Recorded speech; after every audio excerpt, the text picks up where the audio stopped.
Hey everyone, welcome back to the horror show. I'm Cecil Laird. I'm Jaime Fuego. And we are back for our spoiler review of the movie Yes. Bait.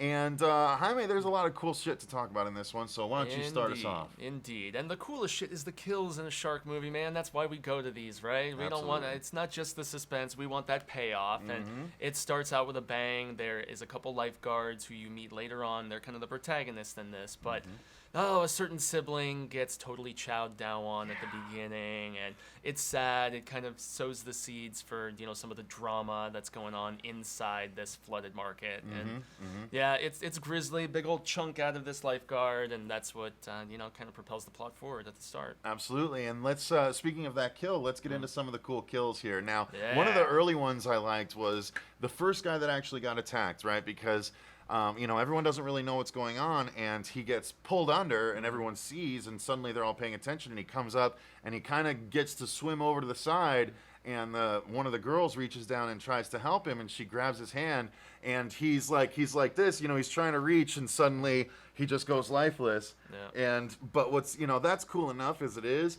But what ends up happening is she's holding onto his arm, and then this part of him starts like bobbing away while his arm just stays right here. She's the still rest of holding him just starts on, bobbing away. And I was like, oh, that's a cool way to do that gag. Indeed. And then why don't you talk about, I think, both of our favorite kill in the movie? Well, my favorite kill in the movie actually was a kill that you thought was actually happening. It was a joke. It's where you've got the slimy teenager who is having sex in the car, and he's there with his girlfriend and her little yip dog, and they're swimming to safety, and the shark is about to chomp on him after he gets his girl up on top of this car in the flooded garage. And lo and behold, he's like, well, is it going to be me or is it going to be the dog?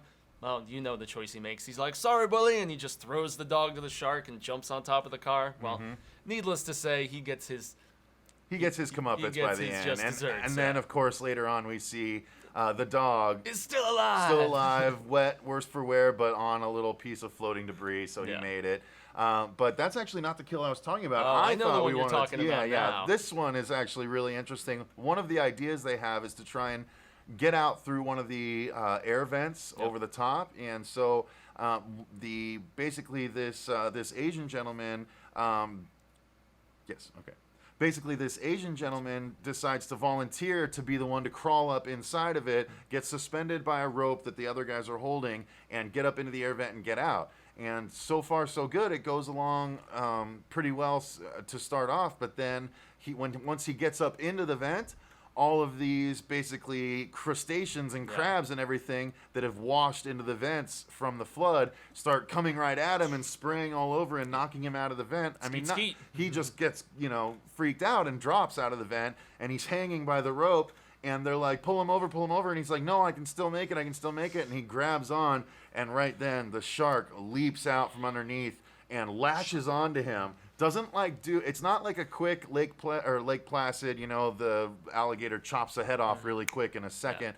Yeah. The shark actually grabs onto him and hangs on and is like swaying, and you hear bones crunching and flesh tearing. The lower half of that torso is going with the shark, man. It takes it with it, and then the rest spills out of his lower body while he's the torso's just sort of dangling there. And then they drop him, and the shark finishes off the rest of him. But what I like so much about it, and moving into another part of the movie that was really good, was the sound design.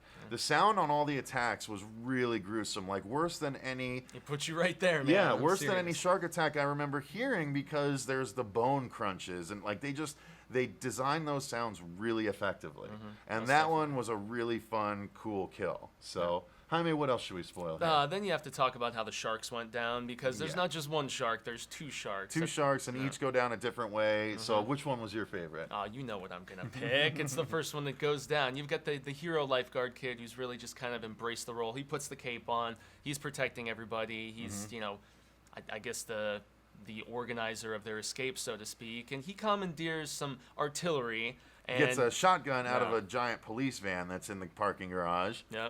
And he goes to work. He jumps in that water, and fearless, man. Shark is coming right at him, and shotgun blast to the torso it's of really that big cool. old fish. And He dives in sideways, and the shark's coming at him. And basically, as the shark comes closer, he swings to his back and uses his foot to push the shark's head up, and then puts the shotgun right underneath it and just blows a hole right through the top of the shark. And essentially, you see a blood blowhole like a dolphin. At the surface, and it was a really cool moment. It's intense, man. One of the top spots of the film as It far was as gore goes. super badass. I wish if I ever get attacked by a shark, I could be that cool. And I kind of wish that was the way the second shark went down as opposed to the first one. They kind of reversed coolness there because the second shark gets killed okay, but it's just not as cool. It's sort of like a like a taser.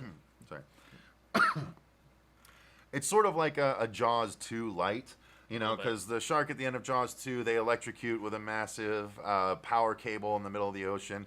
And in this one, basically everyone gets out of the water, and the cool, you know, heroic dude gets up on the pipes at the top of the room, swings his legs over, and then swings down upside down and uses a taser just as the shark comes up out of the water, and he tases the shark, which electrocutes it and kills it that way. And I don't know one of two things. I don't know if the taser has enough juice to actually take out a shark. I mean, especially who knows? a ton and a half, 12-foot great white. Exactly. And I don't know. Suspension of disbelief, right? Yeah. So that's, and the other thing I don't know is whether or not they should have even decided to do that, because the other kill was way cooler for the shark. Yeah, I concur. Yeah. But all in all, you guys, it was a fun movie with a lot of fun kills. If you like shark movies, again, if you like Deep Blue Sea or Open Water or Jaws, anything like that. It was such a unique twist on it, which is what I think really sets this film apart. Yeah, it puts a shark in a place you go to all the time, the grocery store or a parking garage. And you're like, now if you want, after you watch the movie, when you walk into a parking garage, you'd be like, what if this place flooded? Where would I go? What would I do? Which car would I get in? You know? And for the director's first opportunity to actually helm a film, he was second unit for the second and third Matrix movie. Oh, and really? And he did a few other things, lots of music videos as well. But this was his directorial debut, and I'd say he... Very successful. Yeah, very successful. And there was a sequel they were working on briefly in 2014, but the concept apparently was a little too close to something that happened in real life. There was a plane that was going to have crashed in the Pacific Ocean, and sharks would have got on this big 747. Unfortunately, it was a little too close. Wait, they would have gotten on the 747? So the How would it have concept... stayed floating? I was just reading about it beforehand, but I they wanna said it was see this too close to the Malaysian airliner that went down, and so they canceled the project, or at least put it on indefinite hiatus for the time being. That's a shame, because it was a lot of fun. I'd like to see another. I know. Sharks on We a need plane. Samuel L. Jackson, man. Jesus, don't say it. Don't say the line. You know what I'm saying. All right, guys. Well, thanks for watching. Make sure you stay tuned for more awesome reviews from The Horror Show. Go to our website in the meantime at thehorrorshowchannel.com. Yeah, and also check out social media sectors, man. We are on Twitter, Instagram, Facebook, and also please let us know in the comments below what your favorite entrapment type of horror film is, Being where in people an are stuck enclosed somewhere, space. can't escape, man. Dawn Is of it the a creature Dead, that's got is it- them? Is it zombies that got them trapped? Is it an apocalypse that's got them trapped? Doesn't matter. Just let us know what your favorite one is. Hell yeah. All right. So thanks again for watching, you guys. And until Russell. next time, Stay scared.